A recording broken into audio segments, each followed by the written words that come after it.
السلام عليكم ورحمة الله. بسم الله الرحمن الرحيم. الحمد لله رب العالمين، والصلاة والسلام على أشرف الأنبياء والمرسلين، حبيب إله العالمين أبي القاسم المصطفى محمد وعلى أهل بيته الطيبين الطاهرين. اللهم صل على محمد وآل محمد. Another salawat for the love of Hamza, the uncle of Rasulullah sallallahu alayhi wa alihi.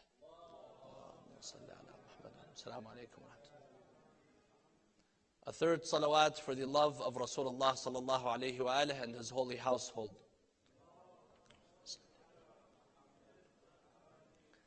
السلام عليكم. قال الله تعالى في كتابه الكريم: بسم الله الرحمن الرحيم.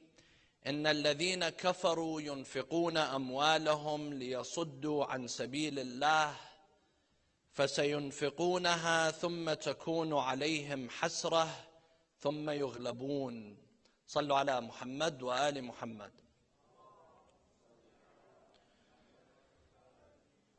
One of the most important battles which took place in Islamic history in the third year after the bi'tha of Rasul, after the hijrah of Rasulullah sallallahu alayhi wa alihi, is the Battle of Uhud.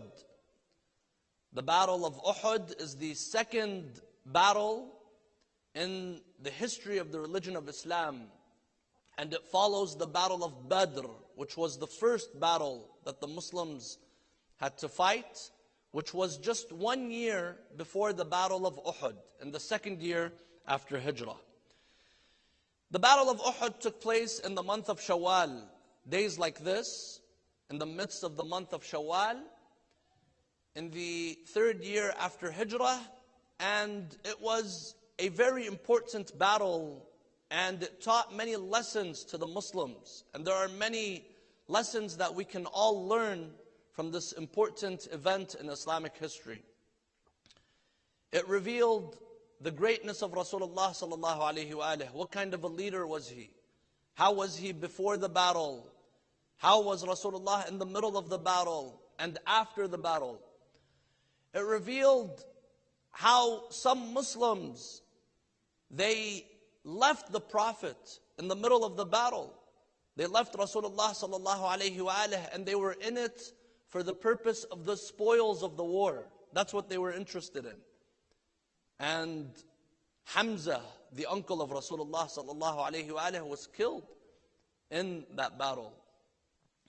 The battle of Uhud revealed the nature of the enemies of Islam. What kind of people were they? How did they have so much hatred for Rasulullah sallallahu alayhi wa alihi and his holy family, where a lady, Hind, she begins to chew on the liver of Hamza, the uncle of Rasulullah sallallahu alayhi wa alihi, after he was killed. And finally, this very important event in Islamic history reveals the greatness of Amir al-Mu'mineen Ali ibn Abi Talib alayhi salam, for it was he who single-handedly defended Rasulullah sallallahu alayhi wa alihi. And he was the one who protected the Prophet when all the other Sahaba, many of the others, they left the Prophet and they ran away in the middle of the war. So as we mentioned, the Battle of Uhud took place in the month of Shawwal, in the third year after Hijrah, and it was 1 year after the Battle of Badr. The Battle of Badr took place in the month of Ramadan, in the second year after the Hijrah of Rasulullah sallallahu alayhi wa alihi. So Uhud was 1 year and a few days, one year and a few weeks after the Battle of Badr. And the reason why this battle took place was because the enemies of Islam, the mushrikeen, Quraish, they wanted to seek revenge for those who were killed in the Battle of Badr. They had their leaders that were killed, Utbah and Shaybah and Abu Jahl. They were killed in the Battle of Badr, so they wanted to seek revenge. This is why after the Battle of Badr, when the mushrikeen, they go back to Mecca, they forbid mourning and crying for their dead. They do not allow anyone to cry for those who were killed by the Muslims.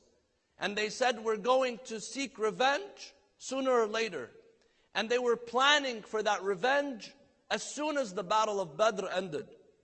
As soon as they go back to Mecca, they begin to invest and they begin to pour money into war, into fighting the Muslims.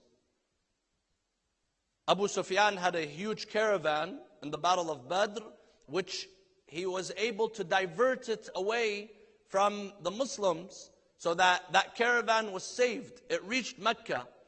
But when that caravan reached Mecca, they did not allow anyone to benefit from the treasures and whatever they made, the profit that they made. They used all of that to finance the war against the Muslims.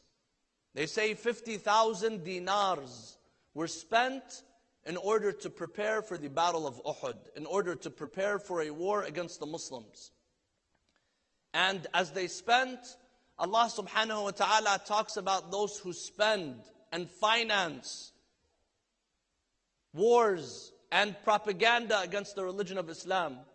Allah subhanahu wa ta'ala says, إِنَّ الَّذِينَ كَفَرُوا يُنْفِقُونَ أَمْوَالَهُمْ لِيَصُدُّوا عَنْ سَبِيلِ اللَّهِ. Those who have kufr, those who do not believe, they spend their money to bring people away from God.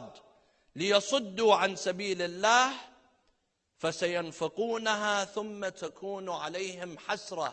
They spend it, then it becomes a source of regret for them. ثُمَّ يُغْلَبُونَ. And then they will be defeated. And this is exactly what happened. Now yes, the kuffar, perhaps they defeated the Muslims in the battle, but they lost the war against Rasulullah sallallahu alayhi wa. Ultimately, Rasulullah was able to conquer Mecca. And Rasulullah sallallahu alayhi wa was the one who was victorious in his mission. Rasulullah's mission was the successful mission where he was able to transform all of Arabia from a hub of idol worship to a hub of tawheed and belief in Allah subhanahu wa ta'ala. And this verse is a lesson for all of those who spend their money to bring people away from Allah subhanahu wa ta'ala. A few years ago, there was an article and a study that came out by CARE, the organization that defends Muslims. They said that in between 2008 and 2013, over $206 million were spent in Islamic propaganda, in anti-Islam propaganda. So the Islamophobia, it's an industry. It's not just fear that some people have. There are people, there are powers, there are governments, there are organizations that are financing this Islamophobia. There are groups that are financing this hatred and attack on Islam and Muslims. And until we see it today. We see it today. Either through the propaganda, it's being financed, or through the bombs and the missiles and the war and the airplanes that are bombing Muslims and innocent people. It's being financed, but Allah subhanahu wa ta'ala says clearly to them, إِنَّ الَّذِينَ كَفَرُوا يُنْفِقُونَ أَمْوَالَهُمْ لِيَصُدُّوا عَنْ سَبِيلِ اللَّهِ. They spend their money to bring people away from God. However, ثُمَّ تَكُونُ عَلَيْهِمْ حَسْرَةً ثُمَّ يُغْلَبُونَ. But it will be a source of regret for them, and they will ultimately be defeated. So this verse was revealed in this occasion, when they were spending their money to finance for a war against the Muslims. So the mushrikeen in Mecca, they prepared an army of over 3,000 men. And the leader of this army was Abu Sufyan. Now Abu Sufyan in the Battle of Badr, he didn't have that much of a leadership role, because there were others who were older than him, who were higher above in the hierarchy. Utbah and Shaybah and Abu Jahl and others. But they were killed. So Abu Sufyan, now he becomes the leader. Abu Sufyan and his wife, Hind, Akilatul Akbad. Hind, the lady who ate the liver, who chewed on the liver of Hamza, and several others. They go out and they begin to march towards Medina. And as we've mentioned, the wars and the battles that were fought in the religion of Islam were defensive battles. The Battle of Badr, the Mushrikeen, they marched all the way to Medina. The Battle of Uhud, they marched all the way to Medina. The Battle of Ahzab, the Muslims were placed in a situation where they had to defend themselves. So they march and they pass a village between Mecca and Medina by the name of Al-Abwa. Al-Abwa is where the mother of Rasulullah sallallahu alayhi wa alayhi is buried. Amina bint Wahab, she's buried in Al-Abwa. She died when Rasulullah was 6 years old, and she was buried there. So Hind, the mother of Muawiyah, the wife of Abu Sufyan, she says, let's exhume the body of Amina bint Wahab, the mother of Rasulullah, so that we will put him in a difficult situation, and we're going to make Rasulullah be nervous, and he's going to have to pay money to take back her body. Abu Sufyan, he liked the idea. He goes and he asks his others, the generals in the army. They say, no, let's not do that, because then they will also do the same with us, and it's going to be very messy. So this just shows you what kind of a person she was, and what kind of a person the enemies of Islam were at that time and until today. Until today. Today, propaganda tries to show, some try to reveal that Islam is a violent, and the Muslims are those who are against humanity and do not respect human rights. But if you look at history from day one until today, you see that it is the enemies of Islam who are those who humanity is stripped away from them. Just today, the New York Times, they posted an article with over 64 pictures of children that were killed. Children that were killed in this war a few days ago. So who is the one that does not have humanity? Who is the one that does not care for human life and the lives of innocents? Anyways, they march and they get closer to Medina. As they get closer to Medina, they stop in a place by the name of Dhul Hulayfa, in the outskirts of Medina. And the Muslims, they knew that the army was going to be marching towards them, because Abbas, the uncle of Rasulullah sallallahu alayhi wa alayhi, he was in Mecca, but he had sent a letter to Rasulullah informing him of what's happening. And more importantly, Jibreel is on the side of Rasulullah sallallahu alayhi wa alayhi. He's telling him everything that's happening second by second, minute by minute, and hour by hour. So Rasulullah sallallahu alayhi wa alayhi knew everything. But when the news came to him, telling him that the mushrikeen are very close, Rasulullah, he tells them, be calm. And he does not announce the message, because there were individuals from within the Muslim community that were just causing chaos. And there were some who were hypocrites. So Rasulullah sallallahu alayhi wa alayhi did not want anyone to take advantage of this and make the Muslim army, make the Muslims look weak at that time. However, once it became clear that the army of Quraysh was outside of Medina, and they're very close to Medina, Rasulullah sallallahu alayhi wa alayhi gathered the Muslims, and he tells them, the enemy is nearby. And they're here to seek vengeance. They're here to fight. They want to kill us. So what do you suggest we do? Do you suggest we go out and face them face to face in the battle? Or do you suggest we stay in the city and fortify ourselves and allow them to enter into the city, and then we will surprise them and we will be able to defend ourselves the same way the Muslims did in the battle of the ditch, in the battle of Ahzab?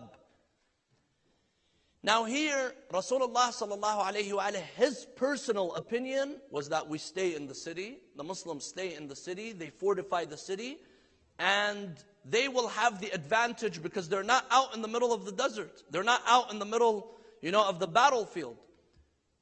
But this issue, Rasulullah sallallahu alayhi wa alayhi, he left it up to the Muslims. There were some issues that Rasulullah sallallahu alayhi wa would order them. This is something that you have to do. God has ordered us to do such and such. And there were other issues, thank you Habibi, and there were other issues that Rasulullah left it up to them. And this shows the leadership of Rasulullah sallallahu alayhi wa. He's putting these people and their lives in danger. So now you have a say. وَأَمْرُهُمْ شُورَى بَيْنَهُمْ. It's a matter of counsel. So he asks them, what do you want to do? The Muslims, they say, we will go out and face them in the middle of the battle, and we will fight them face to face. Now Rasulullah, his own personal opinion was that let's stay in Medina and fortify ourselves. But they insisted. The Muslims, they insisted. And here Allah subhanahu wa ta'ala describes this in the Quran. And there were many verses that were revealed with regards to the events that were taking place. This is one of them. فَبِمَا رَحْمَةٍ مِّنَ اللَّهِ لِنْتَ لَهُمْ وَلَوْ كُنْتَ فَضًّا غَلِيظَ الْقَلْبِ لَنْفَضُّوا مِنْ حَوْلِكَ. It is out of the mercy of God that you became soft and compassionate with them. If you were rude, if you did not tolerate them, no one would be around you. And then فَعْفُ عَنْهُمْ وَاسْتَغْفِرْ لَهُمْ وَشَاوِرْهُمْ فِي الْأَمْرِ. Here, وَشَاوِرْهُمْ, meaning let there be mashwara, let there be counsel. Now there are certain issues that the Prophet cannot have counsel with. For example, with regards to leadership. Can they come and decide who's the leader after Rasulullah sallallahu alayhi wa alayhi? Can they decide who's the representative of God? No. That issue, that's an issue up to Allah subhanahu wa ta'ala. However, other issues that have to do with people, they have the right to decide and counsel. So the Muslims here, they decided. And they said, we're going to go out and fight. So Rasulullah sallallahu alayhi wa alayhi, he goes to his home. He was in the masjid. He enters into his home. And Rasulullah is wearing his armor. He's wearing his armor to enter into battle. As soon as they see Rasulullah coming out of his home wearing an armor. Imagine Rasulullah sallallahu alayhi wa alayhi, he's a prophet. And now he's wearing the shield and the armor. As soon as they see that, some of them, they say, Ya Rasulullah, we changed our mind. We want to stay in Medina. We want to stay, because your original idea was that let's stay here. Rasulullah sallallahu alayhi wa alayhi says, ما ينبغي لنبي أخذ لامة حربه أن يرجع حتى يقاتل. When a prophet wears his armor, he does not take it off unless he fights.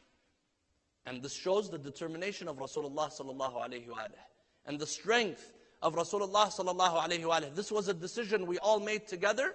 We're going to go ahead. And then Rasulullah sallallahu alayhi wa alayhi, he took the men that were with him, which were between 950 to 1,000. They begin to march out. As soon as they march out, 300 of them, under the command of Abdullah ibn Ubay, or another, he's also known as Abdullah ibn Salul. He was the head of the hypocrites, the head of the munafiqeen. In front of the Prophet, they would tell him, they would say the shahada, but deep inside they did not believe in the Prophet. These 300 men, their iman was not very strong. Their feet were shaking. Rasulullah tells them, you go back. We don't need you. So 300 men were sent back to Medina. Now Rasulullah is marching to Uhud with 650 to 700 men. And the enemies, they have 3,000 to 5,000, according to some reports, 3,000 to 5,000. Rasulullah sallallahu alayhi wa alayhi reached the mountain of Uhud. If any of you have gone to Medina, you see that there is a big mountain. This is the mountain of Uhud, and next to it there's a hill. Next to it there's a small hill. Rasulullah sallallahu alayhi wa alayhi, and this shows what kind of a military leader he was. Rasulullah was successful in everything. He wasn't just a prophet. He was a successful leader, a successful businessman, a successful husband, family person. In any aspect of his life, he was very successful. He goes and he places the Muslims where the mountain, the big mountain is behind them, and that hill, that small hill, that you could see it until today, it was to the left of the Muslims.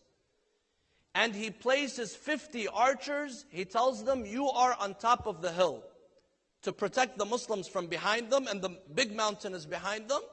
so that the Muslims, they're fortified. From one side, they have archers. From behind them, there's a mountain. The enemies could only come from the front. And he tells those archers, you do not take a step forward. You do not move. You do not leave your positions unless I tell you to do so. Do not leave your positions. Rasulullah sallallahu alayhi wa tells them this.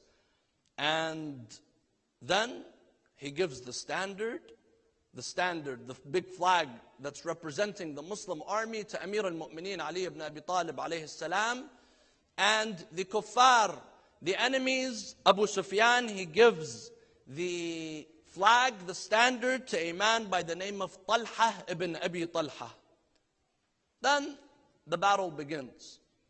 The battle begins, and in the beginning of the battle, the Muslims were very victorious. The Muslims were able to defeat the enemies, and the Muslims were standing strong, and the standard bearer of the enemies, Talha ibn Abi Talha, was killed by Amir al-Mu'mineen. His flag falls, another man carries it from the mushrikeen, Amir al-Mu'mineen kills that man again.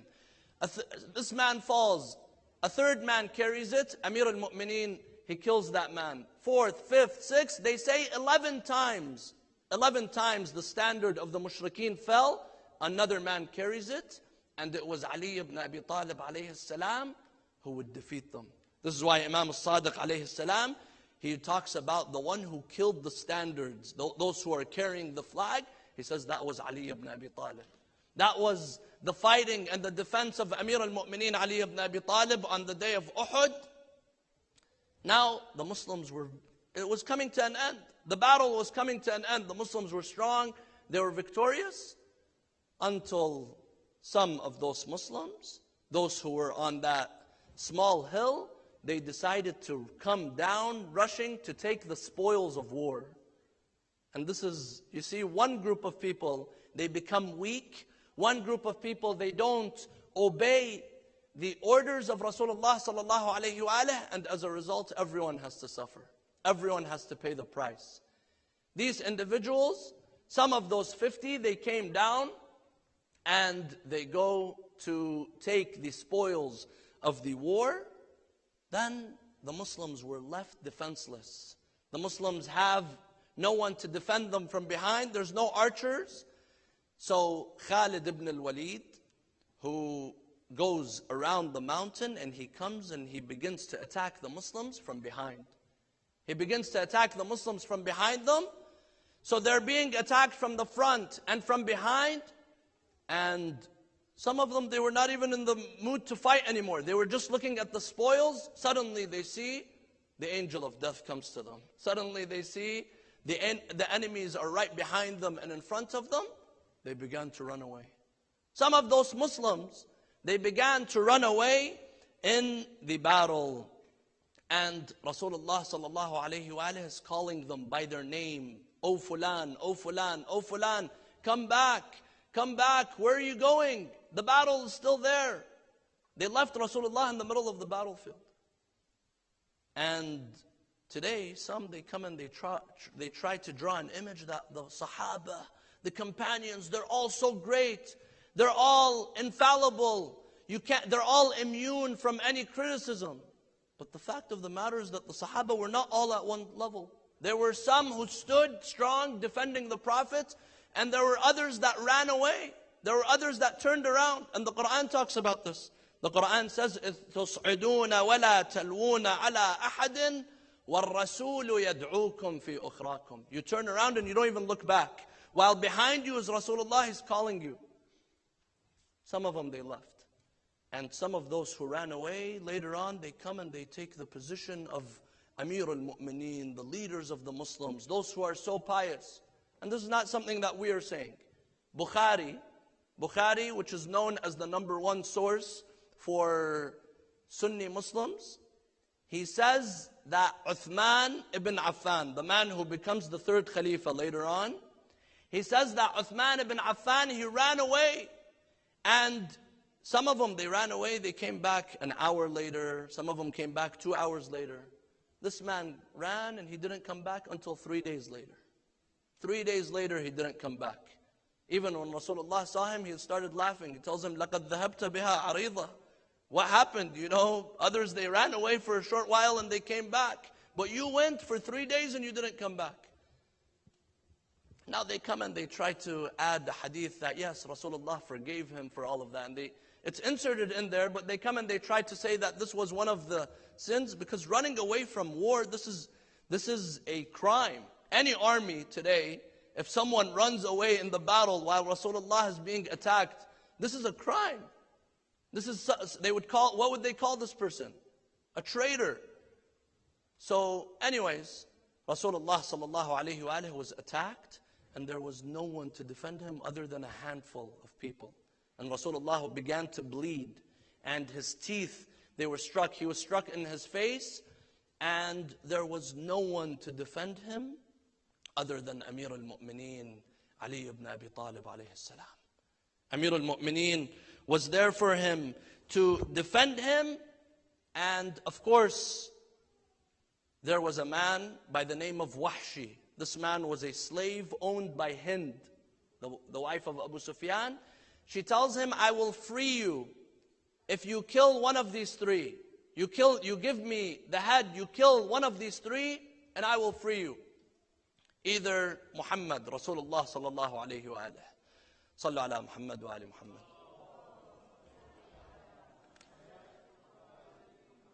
Or Ali ibn Abi Talib, because Ali ibn Abi Talib was the one who killed her father and her brother in the battle of Badr. Or Hamza, the uncle of Rasulullah sallallahu alayhi wa alihi. Wahshi, he goes and he sees that Rasulullah, he can't kill Rasulullah sallallahu alayhi wa alihi. It's too difficult for him. Imam Ali is everywhere in the battle, but he sees that Amir al-Mu'mineen is too strong, and Amir al-Mu'mineen always has his eyes on him. So he leaves Ali ibn Abi Talib. He goes and he strikes Hamza, the uncle of Rasulullah, in his back in the middle of the battle, and he kills Hamza. And Rasulullah sallallahu alayhi wa alihi was injured. There, Rasulullah was left all alone. In the middle of the battle, Rasulullah is the leader. The Muslims have ran away, and he's left all alone, except Ali ibn Abi Talib. A group of people, they come and they attack the Prophet. He tells them, Ya Ali, ikshifha anni. Oh Ali, remove them from me. Oh Ali, save me here. Oh Ali, here. And Amir al-Mu'mineen is circling around Rasulullah like a fly circling around the light, defending Rasulullah sallallahu alayhi wa alihi until his sword breaks. Until his sword breaks. Rasulullah sallallahu alayhi wa alihi, he gives Ali ibn Abi Talib a sword. And then he tells him, Oh Ali, you stood with me. You did not leave me like the others. Amir al-Mu'mineen says, A kufrun ba'da iman? Should I do kufr after I have believed in you? Should I leave you after I have promised my whole life and everything for you? And then he tells him, Inna li bika uswa. Whatever happens to you happens to me. If you are to die, if you are to be killed, then what's the purpose of life? What's the value of life if Rasulullah is killed? So he tells him, I stay with you. And then here, the hadith says that Jibreel comes down. Jibreel comes down in the middle of the battle. And he tells him, Ya Muhammad, inna hadhihi al-muwasat. Oh Muhammad, this is the one who stands with you. This is what Allah subhanahu wa ta'ala likes to see, where one stands with one another and defends one another and backs one another. Ali ibn Abi Talib is defending you. He tells him, لَقَدْ عَجِبَتِ الْمَلَائِكَةِ مِنْ مُوَاسَاتِ هَذَا الْفَتَى. He says, the angels are shocked how this man stands with you in the middle of the battle. Even the angels are surprised how Ali ibn Abi Talib defends you in the battle. So Rasulullah sallallahu alayhi wa alihi tells him, وَمَا يَمْنَعُهُ وَهُوَ مِنِّي وَأَنَا مِنْهُ. Why should he not defend me and stand with me when he is from me and I am from him? And here Jibreel says, وَأَنَا مِنْكُمَا. And I am from you. I am the third. I wish to be a part of you. And then everyone heard a loud call. by Jibreel, لا فتى إلا علي لا سيف إلا ذو الفقار. اللهم صل على. There's no man, no valiant man like Ali ibn Abi Talib, and there's no sword like Dhul Fiqar. Dhul Fiqar means the one that divides, the one that severs and divides. Imam al-Baqir alayhi salam, he says, whoever met that sword, Dhul Fiqar, while Ali ibn Abi Talib was carrying it, that person was separated from this life. That's it. You stand in front of Ali ibn Abi Talib, you will not survive. And whoever was struck by that sword, Dhul Fiqar, was also separated from Jannah in the afterlife. Meaning Ali ibn Abi Talib does not strike anyone, does not hit anyone blindly. Amir al-Mu'mineen Ali ibn Abi Talib, when he would fight in the battle, he would be able to know if this person is a good person or a bad person before he strikes him. Because they say that Malik al-Ashtar, he was also a commander later on in the Battle of Siffin and other battles. He tells Amir al-Mu'mineen, how many people did you kill in the battle? For example, he says such and such. Malik says, I also had that same number. Malik was very brave. Malik was very strong. Amir al-Mu'mineen tells him, the difference between you and I is that I'm able to see if there's a mu'min in this person's generation. If there's a mu'min later on in this person's life, I will not hit him. I will not strike him, because there's a chance that light will emerge out of the darkness. That's the difference between you and I. So this is why Imam al-Baqir alayhi salam, he says, Dhul Fiqar, whoever was struck by Dhul Fiqar, this person does not go to heaven. And this person is a person who's separated from this life and separated from the afterlife. Now, after Amir al-Mu'mineen defended Rasulullah sallallahu alayhi wa alayhi, the Muslims were able to regain themselves. And some of them, they came back and they held down their positions. So the kuffar, the mushrikeen, they began to turn away. They saw that they also gave many, and many were killed from their side. So they turned around and they left. Abu Sufyan, he goes and he stands on a hill facing Rasulullah sallallahu alayhi wa alayhi. And he tells him, Ya Muhammad, one day victory for you, one day victory for us. Meaning in Badr, last year you were victorious, this year we are victorious. Then Rasulullah sallallahu alayhi wa alayhi, he tells him, Wallah la sawa, Wallah, that's not the same. There's no equivalency between these two. Because قَتْلَاكُمْ فِي النَّارِ وَقَتْلَانَا فِي الْجَنَّةِ. Those who were killed from your side are in the hellfire, and those who were killed from our side are in paradise. That's not the same. That's not the same. And then Abu Sufyan, he had brought his idol with him, Al-Uzza. He brought Uzza in the middle of the battlefield. The kuffar, they brought their idol with them. So he began to call out, Al-Uzza lana wala Uzza lakum. We have Uzza in the battle, and you don't have Uzza with you. Rasulullah sallallahu alayhi wa alayhi says, Allah mawlana wala mawla lakum. And Allah is our defender, and Allah will not defend you. Then Abu Sufyan, he says, U'lu Hubal, raise Hubal, another idol. Rasulullah sallallahu alayhi wa alayhi says, Allah a'la wa ajal. Allah is greater. Allah is greater. Now, the battle was coming to an end. Rasulullah, he sent Amir al-Mu'mineen to go and see if the camels of the mushrikeen, are they facing Medina or are they facing Mecca? He comes back and he tells him the camels are facing Mecca. He says that means they're not going to attack and try to conquer Medina, meaning that they're headed towards Mecca. So Amir al-Mu'mineen comes back. Now Rasulullah sallallahu alayhi wa alayhi, he goes to see those who were killed from his side, those who were martyred from the Muslims. And historians say 70 Muslims were killed on that day. And that was the first major blow that the Muslims were struck. And 70 Muslims were lost in one day. That was something that had not happened before. Rasulullah sallallahu alayhi wa alayhi sees the Muslims, and then they take him to the mutilated body of Hamza, his uncle. Rasulullah sallallahu alayhi wa alihi, they take him to Hamza. He sees that Hamza's body has been fully mutilated.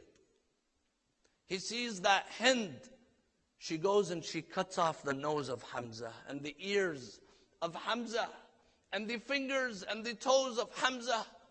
And Rasulullah begins to cry. This is his uncle. This is the man who defended him. This is the man who was with him from day one. And he sees him in that state. And he heard that Hind, she made a necklace out of the fingers of Hamza.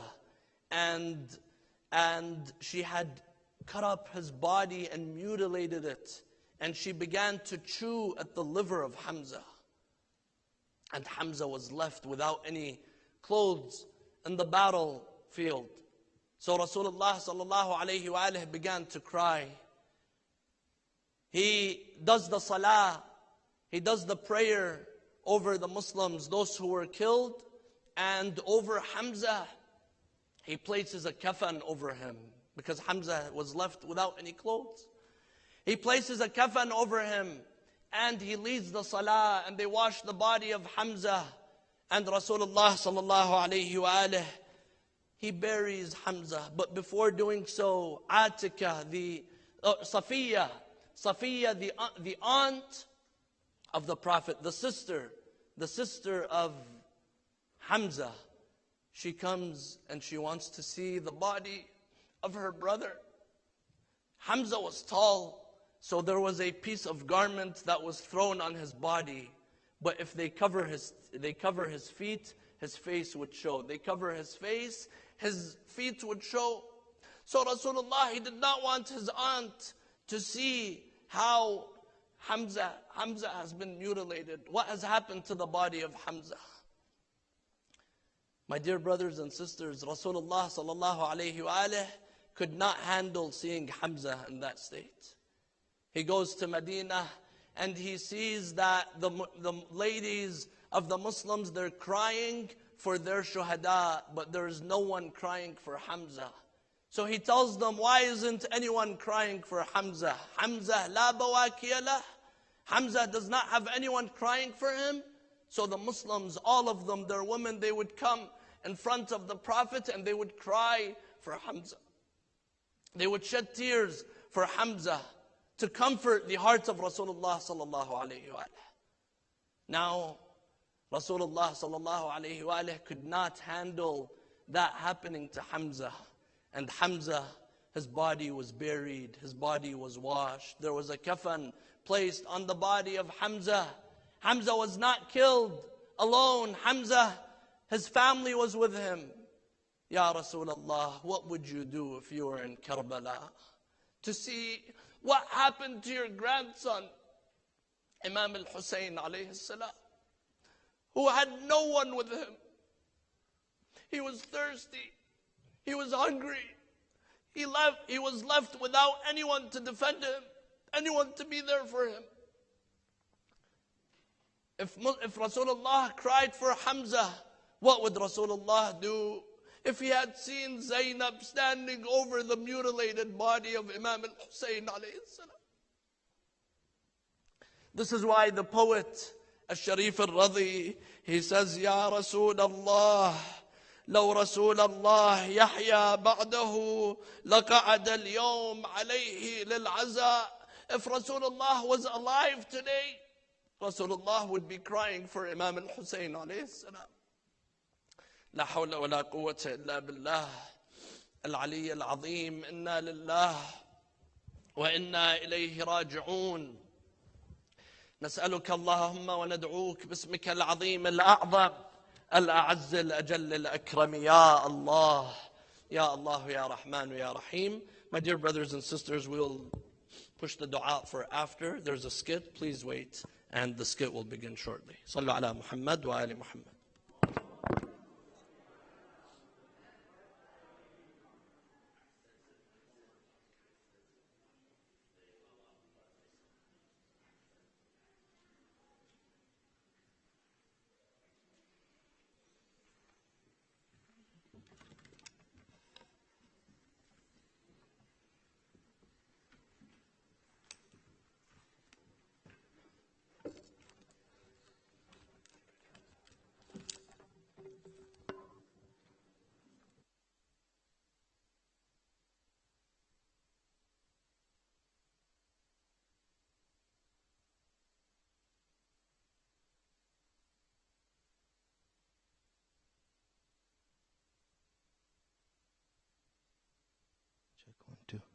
صلوا على محمد وآل محمد.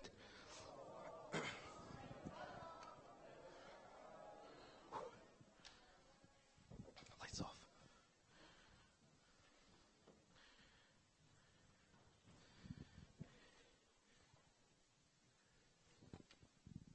We have to take over.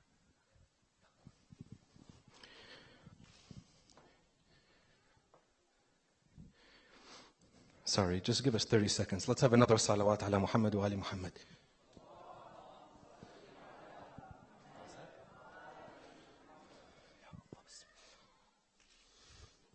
I need a flashlight.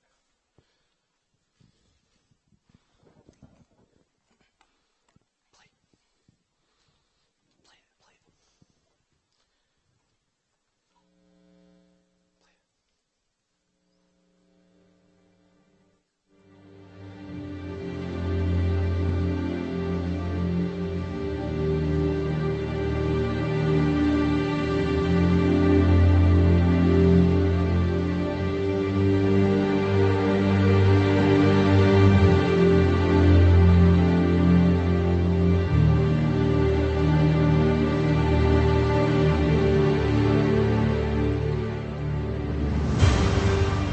The Battle of Uhud was one of the battles in which the future of Islam depended. The death of the bearers of the banners of the pagans of the army at the beginning of the battle had its important effect in raising the morale of the Muslims and breaking the morale of the pagans, who were 4 times more numerous than the Muslims. The bearers of the banners in the eyes of the warriors in those days were the leaders of the army. No one remained with me except Ali ibn Abi Talib and 13 other companions. My uncle Hamza was killed. My uncle Hamza was killed, and his body was mutilated. A hero, a martyr. It is clear that Ali's defense in this decisive hour was crucial. It was much more valuable than the defense of the 13 companions put together, who joined later on. I became the target of the pagans' attack. Whenever a regiment aimed at me, Ali charged at that regiment, and they forced it to retreat. He is from me, and I am from him. My companions, we are on the brink of war once again. We can face the enemy in 2 different ways. We have choices to make. We can either fight them head on in the desert near the mountain of Uhud, or we can face them here in our homes and villages, where we know best when it comes to attack. In other words, we will have the element of familiarity in the battlefield.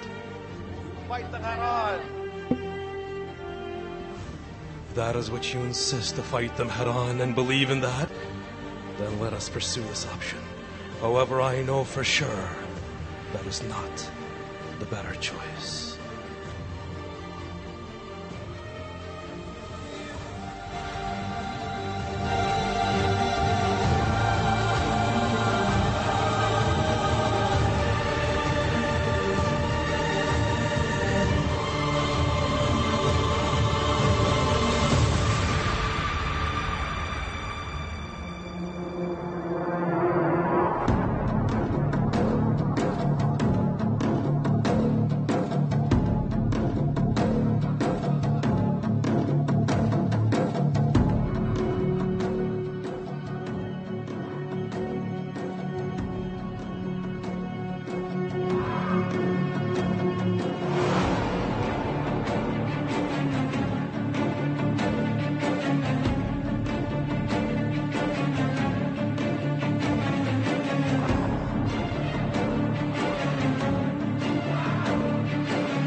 We do not fear you and your army.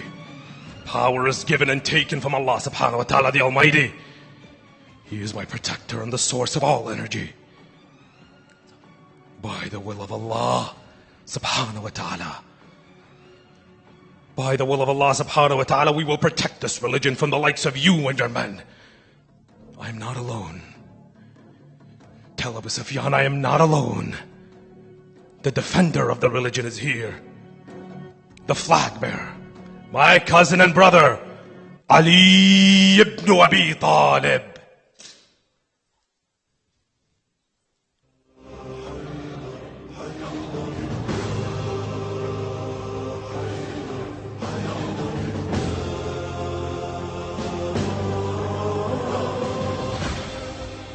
Ali, we're surrounded.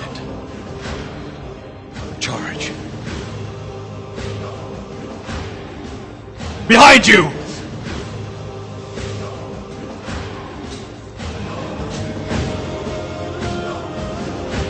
Get him!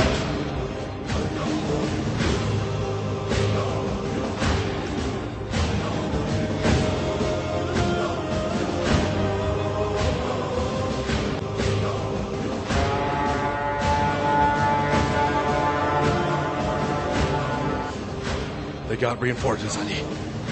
They have reinforcements. We have to fight.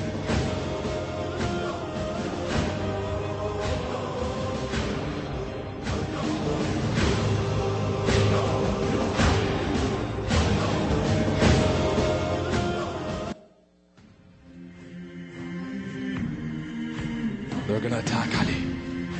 They're coming. Get ready.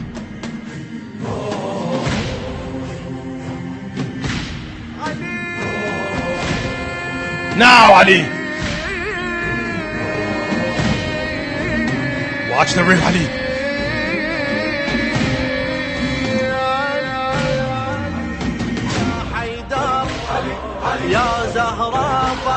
Wait!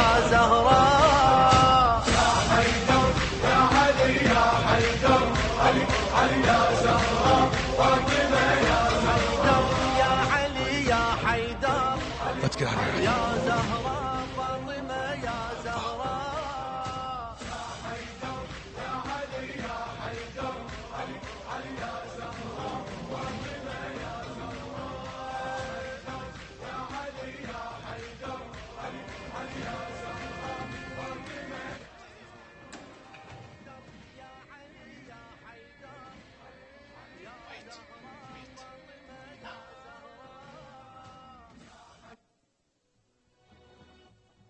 Ali, where is the body? Where's the body of my uncle Hamza?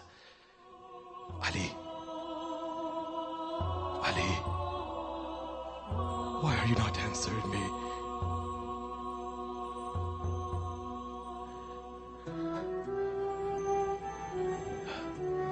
Ali.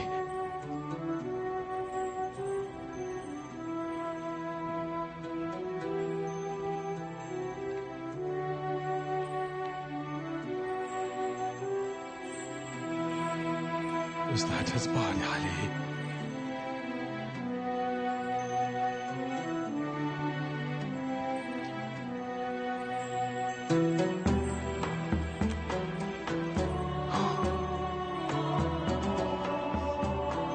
Oh,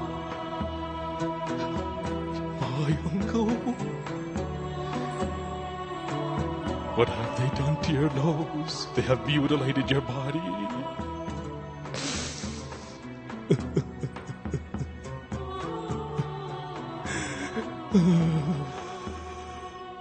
Hamza has been regarded as the lion of Allah.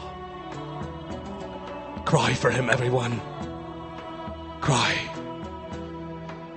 Cry for him, everyone. Why aren't you not crying? He has been regarded as the lion of Allah and the lion of his apostle in this heavens. The Mount of Uhud stands as evidence for Hamza's bravery. The master of martyrs. Inna lillah وإنا إليه راجعون. صلوا على محمد وآل محمد.